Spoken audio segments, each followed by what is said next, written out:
अंदर में जन्म लेता है और 7 दिन के अंदर उसकी मृत्यु हो जाती है। हर व्यक्ति भले बोले कि हम 50 साल जिए, 100 साल जिए, लेकिन इसी रविवार से लेकर के अगले रविवार के आने तक के दुनिया का हर प्राणी जन्म लेता है और इसी रविवार से लेकर के उसी आने वाले रविवार तक के हर प्राणी की मृत्यु हो जाती है। क्योंकि भगवान ने 8 दिन बनाया ही नहीं। भगवान ने जब 8 दिन बनाया ही नहीं तो 8 दिन इंसान जिएगा कैसे? भगवान ने 7 दिन बनाया है। इसीलिए 7 दिन को पवित्र करने के लिए आपको 7 दिन भगवान की कथा सुननी चाहिए। 7 दिन का मतलब प्रतिदिन भगवान की कथा 7 दिन श्रवण करना चाहिए। कोई भी दिन, तिथि, तारीख भगवान के लिए अशुभ नहीं है। जाकर नाम सुनत शुभ होई, जिनका नाम सुनने से ही अशुभ शुभ में बदल जाता है, ऐसे भगवान की कथा आपको निरंतर सुननी चाहिए। तो श्रीमद् भागवत सप्ताह 7 दिन की कथा है। इस 7 अक्षर के भागवत से आपको 7 दुर्लभ चीज की प्राप्ति होती है। 7 अक्षर के भागवत में आपको 7 दुर्लभ चीज की प्राप्ति होती है महाराज। क्या क्या? पहला तो श्री। श्री माने भागवत सुनने वाले को श्री किसको कहते हैं मालूम है आपको? हम बता देते हैं, नहीं मालूम तो आप लोग ग्राम के सीधे साधे भोले वाले आदमी। श्री का मतलब होता है लक्ष्मी, शक्ति, ऐश्वर्य, पराक्रम। कोई छोटे मोटे आदमी को कोई श्री नहीं बोलता। हाँ, कोई भिखारी भीख मांगने आया है तो बोलेंगे क्या? श्री भिखारी जी भीख मांगने आए हैं। हाँ, भीख मांगा आया है। और कोई जब बड़ा आदमी आएगा, गांव सेठ जिसके पास पावर है, तो आप थोड़ी बोलेंगे फलाना आए श्री कलेक्टर महोदय आए हैं। श्री उनके नाम के आगे श्री लगाएगा। जिसके पास 25-50 एकड़ के जोतार दान है, हाँ, तो श्री परशुराम जी गौटिया आए हैं। हाँ, तो धन कहावे 3 नाम, परशु, पुरुषोत्तम और परशुराम।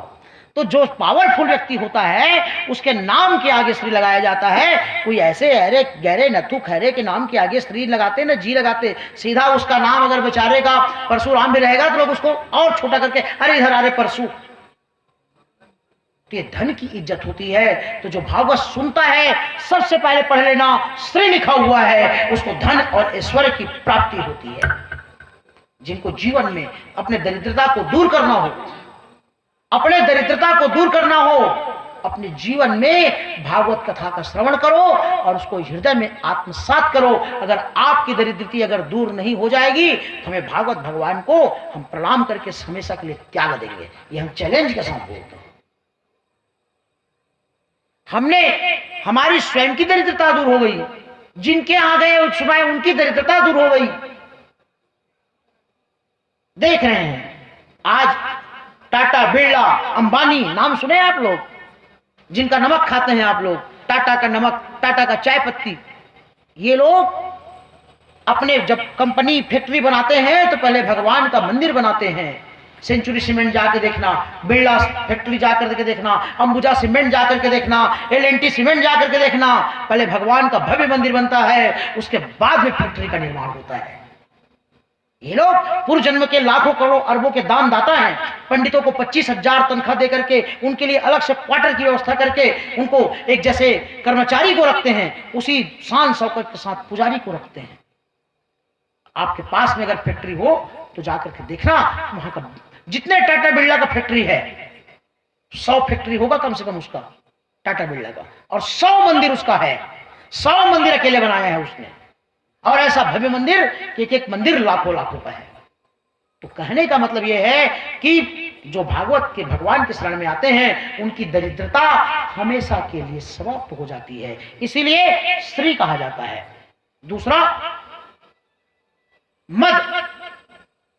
मद मद माने अहंकार। जो भागवत की कथा सुनते हैं उनका अहंकार पता नहीं भगवान कैसे हर लेते हैं। जो उत्तम ज्ञानी होता है, जो श्रेष्ठ वक्ता होता है, जो भागवत का जानकार होता है, उसको हम कभी घमंडी नहीं देखे। जो भागवत सुनता है, कराने वाला भी और कहने वाला भी, कहने वाला अगर भागवत का जानकार है, कभी घमंड उसके अंदर में नहीं रहेगा कि मैं फलाना विद्वान हूं। और जो सुनने वाला है, जिसने भागवत को समझ लिया है, जान लिया है, उसके अंदर में कभी घमंड नहीं आएगी। इसीलिए दूसरा अक्षर में लिखा है मद। मद अहंकार का। भगवान क्या खाते हैं? भगवान अपने भक्तों के झूठे घमंड का भोग लगा करके उनको विनम्रता प्रदान करते हैं भगवान। तो मद, उसका अहंकार नष्ट हो जाता है। ये भागवत का सबसे बड़ा मतलब खासियत है। भगवान के जो भक्त होते हैं उनके अंदर में कभी घमंड नहीं देखे। हनुमान जी को कभी घमंड हुआ क्या? अरे तू क्या है, मैं तो पहाड़ को एक हाथ से उठाता हूं। कभी हनुमान जी ने किसी का ऐसा नहीं कहा। हनुमान जी पहाड़ को उठाने वाले भी हमेशा सबको हाथ जोड़ करके, भैया माता, पुरुष है तो भैया और स्त्री है तो माता, जय जय जय जय हनुमान जी, राम राम, बड़े बड़े काज सुधारे एक पल में, मन में नहीं है अभिमान जी, राम राम, जय जय जय जय हनुमान जी, राम राम। बड़े बड़े काज सुधारे एक पल में, मन में नहीं है अभिमान जी। कनक सिंहासन पे बैठे प्रभु राम जी और चरणों में बैठे हनुमान जी, राम राम। उस हनुमान जी जिसने बड़े बड़े कार्य किए। तनिक भगवान के भक्तों की खासियत होती है, जो भगवान के भक्त होते हैं उनकी घमंड नहीं रहता। और थोड़ा बहुत अगर घमंड अगर आने भी लगता है तो भगवान उसको चुटकी बजा के दूर कर देते हैं। बोलो जय जय श्री राधे। भगवान उसके घमंड अगर आते भी रहता है, भगवान उस घमंड को दूर कर देते हैं। तो भागवत कथा की सबसे बड़ी खासियत है मद। पढ़ते जाना उधर से। मद अहंकार उसका नष्ट हो जाता है। ये भागवत की कथा से ये दूसरा जबरदस्त फायदा, धन धान्य की प्राप्ति, अहंकार का नाश, और तीसरा जो कभी नहीं आती वो आ जाता है। आदमी के पास सब कुछ आ जाता है, केवल भक्ति नहीं आती भैया। इंसान के पास में सब आता है, भक्ति नहीं आती। आज इंसान को कपड़े पहनने आ गया, गाड़ी चलाना आ गया, भोजन करने आ गया, उठने बैठने का तरीका आ गया, धन बचाना आ गया, धन कमाना आ गया, लेकिन उसको भक्ति करना नहीं आया। आज लोगों के पास सब कुछ करने का समय है, केवल भगवान की भक्ति करने का समय नहीं है। बोलो जय जय श्री राधे। भक्ति जल्दी आती नहीं ना, कहां से आएगी? पूर्व जन्म के पाप से हरि भजन न सुहाय, पूर्व जन्म के पाप से हरि भजन न सुहाय, जिमी औषध के सेवन से रोग तुरंत कट जाए। पूर्व जन्म का जब पाप शरीर के अंदर में रहता है, वो भगवान की भक्ति, भगवान की साधना और भगवान का नाम जपन करने में रोकता है पूर्व जन्म का पाप। तो भक्ति भागवत, जो भागवत नहीं सुनते उनको पकड़ के सुनाया जाए।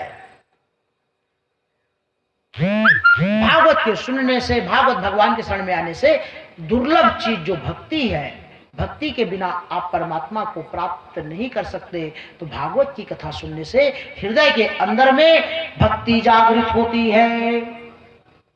और फिर भागवत गा से ज्ञान, जब भक्ति आएगी तभी तो ज्ञान आएगा। बिना भक्ति के आपको ज्ञान कैसे प्राप्ति होगी? आप भक्ति का दूसरा नाम विनम्रता है, श्रद्धा है।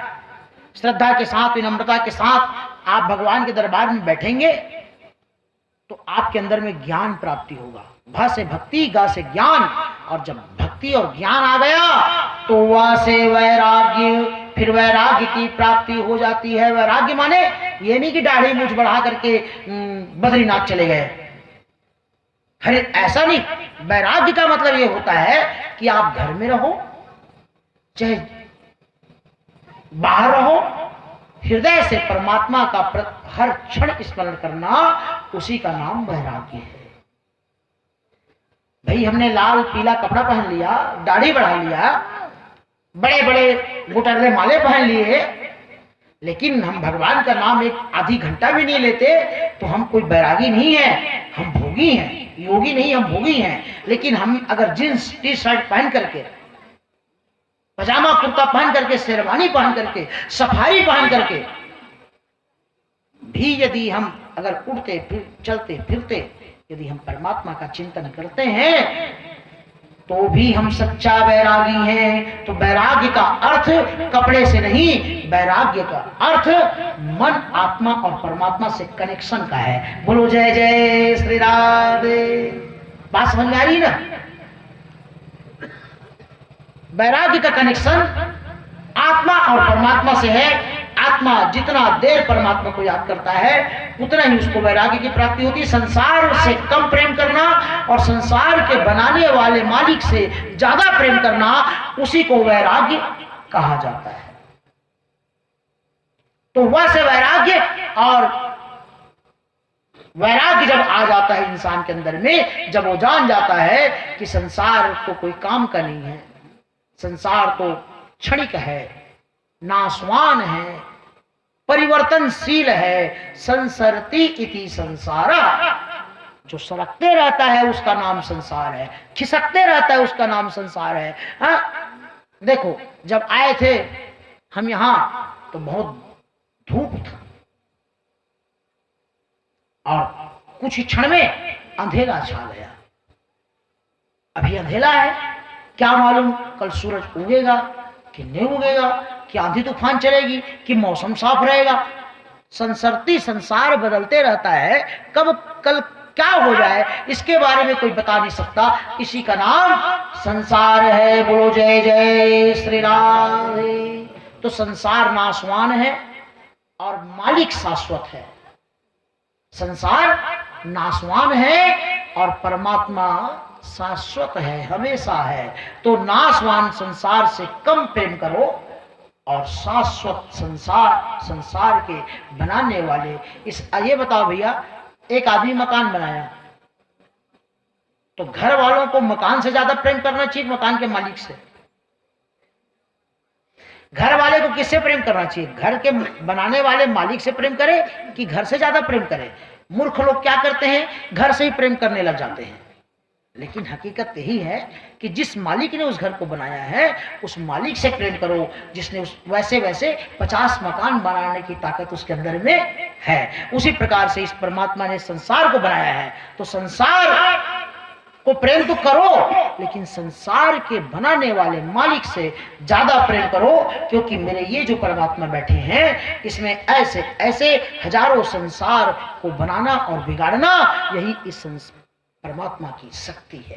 ये ऐसे ऐसे हजारों संसार बनाते हैं और बिगाड़ते हैं। ये भागवत का परिभाषा है। और पूर्व का आइए, भगवान की कथा को सुनने के लिए 3 चीज की आवश्यकता होती है। 3 चीज की। जिसके पास 3 चीज नहीं है वो भगवान की कथा सुन ही नहीं सकता, और सुन भी लेगा तो उसको समझ में नहीं आएगा, समझ में आ जाएगा तो उसको कोई फायदा नहीं होगा। क्या क्या? पहला, मन की पवित्रता। कथा सुनने वाले का मन पवित्र होना चाहिए। इसीलिए किसी भी रामायण करो, भागवत करो, कुछ भी करो तो मंगलाचरण करते हैं, है ना भाई? बिना मंगलाचरण के रामायण कोई नहीं करता। तो मंगलाचरण का क्या मतलब होता है?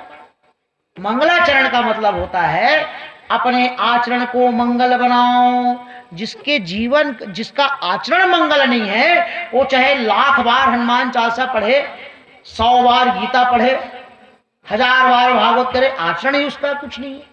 तो आचरण को मंगल बनाए बिना आपको धार्मिक आयोजन का, धार्मिक कृत्य का कोई पुण्य नहीं मिलता। इसलिए आचरण को पहले मंगल बनाओ। जैसे गाय तो अच्छी है, अच्छी नस्ल की गाय है, बढ़िया दूध देती है, दूध दूहने वाला यादव भी होशियार है, लेकिन जिसमें हम दूध दूह रहे हैं वो पात्र यदि गंदा हो तो दूध क्या हो जाएगा?